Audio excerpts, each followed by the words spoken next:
Hi and welcome back to my channel. Today's episode in our Lessons from a Guitar Legend is starring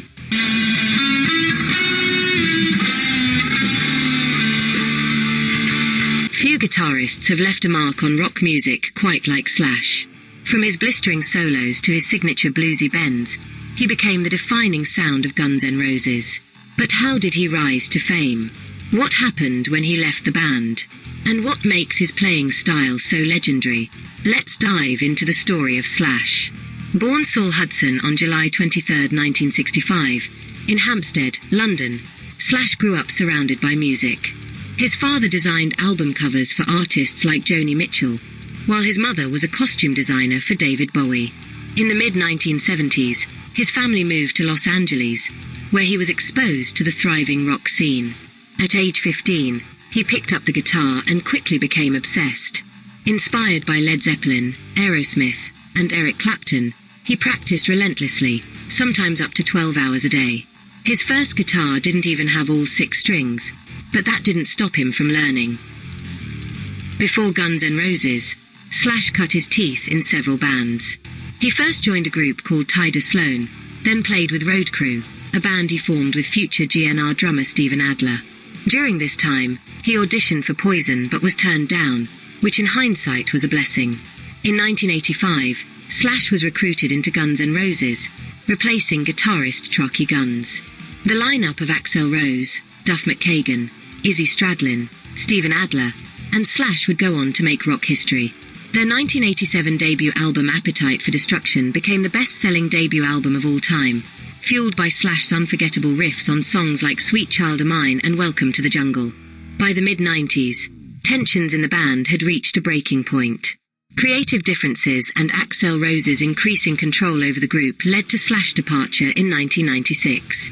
He later stated that he simply didn't recognize Guns N' Roses anymore. After leaving, Slash formed Slash Snake Pit, releasing its 5 O'Clock Somewhere in 1995. Later, he co-founded Velvet Revolver with former GNR members and vocalist Scott Weiland, bringing hard rock back into the mainstream with hits like Slither.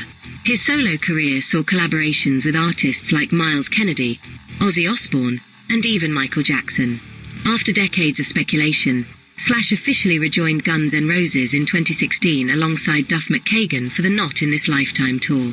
Fans had long thought a reunion was impossible, but their return became one of the highest-grossing tours in history.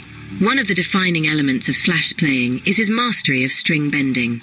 He uses it to add emotion and expression, making notes sing. You can hear this technique in solos like Sweet Child O' Mine, November Rain, and Don't Cry. What is string bending? String bending is a technique where a guitarist pushes or pulls a string sideways across the fretboard to change its pitch. This allows players to reach notes that aren't available by simply fretting, creating a vocal-like quality in their playing. String bending is one of the most expressive techniques in guitar playing, widely used in blues, rock, and metal. Why is string bending important? Adds emotion and expressiveness. Mimics the human voice. Essential for blues and rock solos. Helps with vibrato and overall finger strength. How to perform a string bend. 1.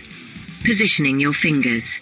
Use your fretting hand's ring finger to push the string. Support the bend with your index and middle fingers behind it for extra strength and control. Keep your thumb anchored over the top of the neck for leverage. 2. Executing the bend. Press the string down firmly against the fret. Push for higher strings, or pull for lower strings, the string sideways across the fretboard. Use your wrist and fingers rather than just your fingers alone to control the motion. 3. Reaching the target pitch. Most bends are half step, 1 fret higher, or whole step, 2 frets higher, bends. Use an adjacent fretted note as a reference to train your ear. 4. Controlling the release. Let the string return smoothly to its original pitch or hold the bend before releasing it. Avoid overshooting the target pitch. Best ways to practice string bending. 1. Pitch matching exercise. Step 1. Pick a note on the B string, e.g., 10th fret. Step 2. Find the note 2 frets higher, 12th fret. Step 3. Play the 12th fret note, then bend the 10th fret note up until they match. 2. Bend and hold for accuracy. Bend a note and hold it steady at the target pitch for 3 to 5 seconds. Use a tuner to check pitch accuracy. 3. Releasing bends cleanly. After bending, let the string return slowly without sudden drops in pitch. 4. Vibrato on a bent note. Once you can hold a bend steady, apply vibrato to add more expression. Common types of string bends. Half-step bend bends the note up by 1 fret, Sweet Child O' Mine, /. Whole-step bend raises the pitch by 2 frets, The Thrill Is Gone, B.B. King. Pre-bend bend the note before picking it, then release Eruption, Eddie Van Halen. Bend and release Bend Up, then bring the note back down, Purple Haze, Jimi Hendrix. Unison bend bending one string while playing a stationary note on another, Comfortably Numb, David Gilmour. Additional resources for learning string bending. Books. The Guitar Handbook by Ralph Denier. Blues You Can Use by John Ganapes. YouTube channels. Marty Music. Great lessons for rock and blues bends. Justin Guitar. Excellent tutorials on technique and exercises. Paul Davids. In-depth breakdowns of bends and their expressive use. Songs to practice string bending. Sweet Child O' Mine, / Red House, Jimi Hendrix. Comfortably Numb, Pink Floyd. The Thrill Is Gone, B.B. King. Mastering string bending. Start slow. Accuracy is more important than speed. Always listen to the target note before bending. Strengthen your fingers with supporting finger placement. Use bends in phrases and solos to add expression. Mastering string bending will make your playing sound more fluid, emotional, and professional. So keep practicing.